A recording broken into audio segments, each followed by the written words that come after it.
One of the biggest events of our lifetime is about to happen this week with the presidential election looming large. A lot of money can be made investing correctly during these next months. No matter who wins, there's going to be huge implications for our stock market. So this video is going to go over the likely scenarios for each respectively as I go over what I think might happen if the Democrats win or what might happen if Republicans win. I'll also give you specific policies from either side for you to be keeping an eye on, and then the Fed impact in the coming year, because each of those are puzzle pieces to the overall entire puzzle, so each are very important. Based on much research, here are a couple important facts that you should understand bullet point style. Presidents have very little impact on the stock market, but they still seem to get some credit when performance is good and more of the blame if markets are down. Typically, Congress and the Federal Reserve can play a bigger role in directly shaping markets compared to the president. The independent Federal Reserve can have a significant impact by raising bearish or lowering bullish interest rates. So what do I think might happen? I'll give you the two scenarios that are very real and that might happen over the next 6 months. Then I'm going to tell you how I'm investing specifically over the next 6 to 12 months, and it's just a tad different than what I would normally do to invest. So the first scenario is what might happen if the Democratic Party wins.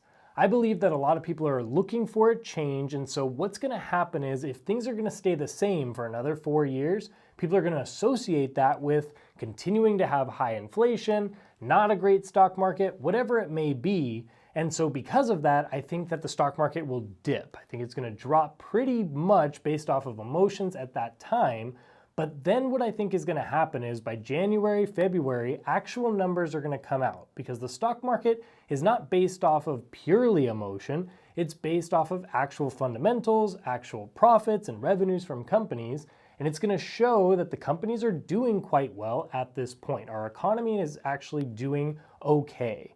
And so that drop, that drastic of a drop because of a Democratic Party win wasn't substantiated. And so since the market dropped, now it's going to come right back up. Then I believe at that point we're going to see some volatility for the rest of 2025. But then by 2026, I think that we'll be starting to get back to that rise or that bull market.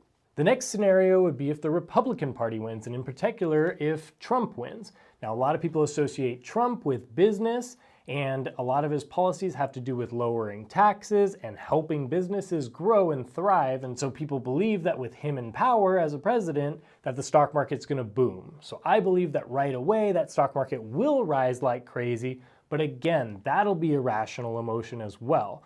By January, February, March or so of next year, we're gonna see that yes, our economy is doing okay and companies are profiting, but they're not profiting at that level. And so that won't be substantiated either. So that's going to regress back to the mean or so. Again, volatile through 2025 with the Fed bringing down rates and with the new policies taking action.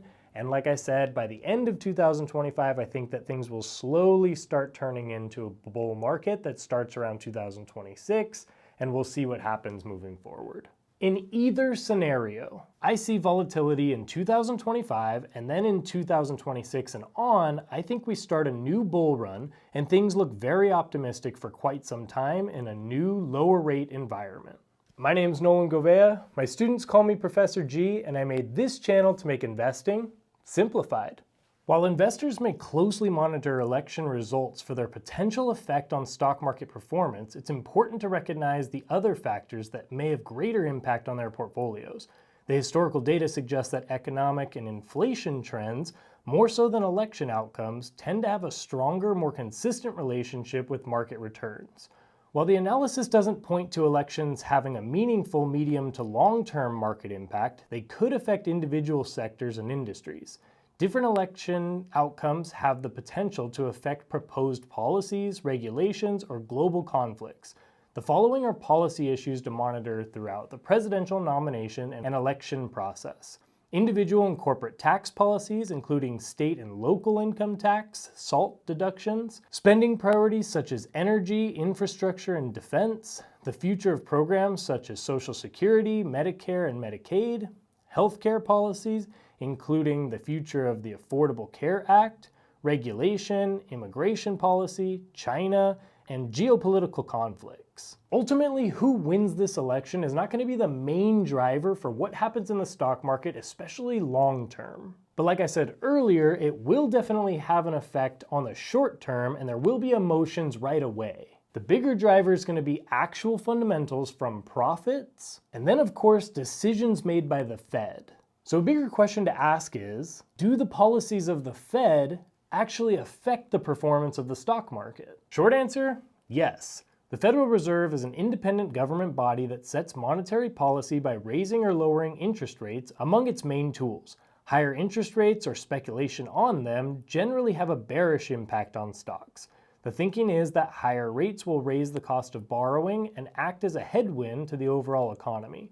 Lowering interest rates can have the opposite effect unless monetary policy easing is due to a weak economy. That last part was key. We're now entering a time where the rates are going to be lowered over the next year or two. Partly the rates are being lowered because we're starting to see signs of a weaker economy, or at least it was weak, and so we're trying to make sure that we don't hit a full-on recession or something worse, so bringing down the rates is one of those things. While I do believe that the stock market will catch steam eventually, right now and in the near future, we can definitely be seeing consequences and ramifications of the stimulus during COVID, inflation, and joblessness still play out for the next year, causing a volatile stock market. So how am I going to invest during all of this? I'll give you two scenarios.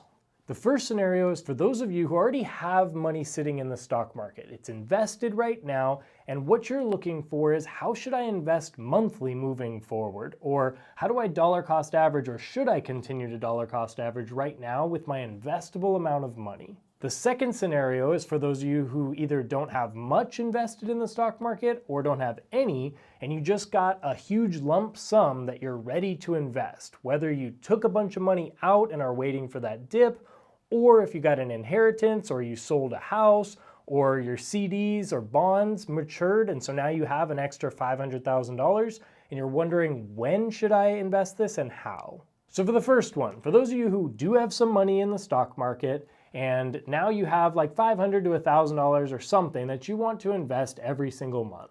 Like I said before, we're going to see some volatility. It's either going to go up and then come back down, or it's going to go down and come back up. But either way, it's going to continue going up and down.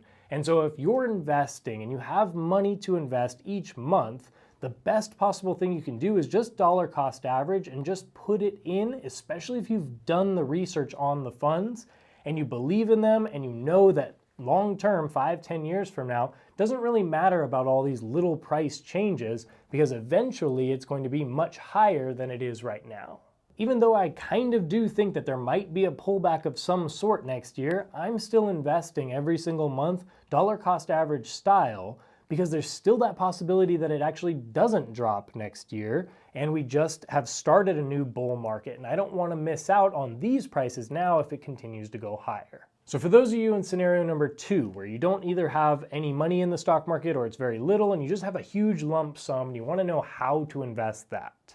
So let's say you have like $500,000. If it was me, what I would do is I would put that $250,000 in right now. I know that there's a lot of talk about how that we're at the height of the market or whatever, but it was that exact same talk at the end of last year, and the S&P 500's up over 30% for the year. So I don't listen to a lot of that noise. I just know for a fact that if you're investing for 5, 10, 15, especially 20 years from now, that price is going to be much, much higher then. So yes, it's a little scary putting that type of money into the market now, but if we're talking about good, solid, broad ETFs or index funds that have been around forever and have great data to support it, I'm not worried about that at all.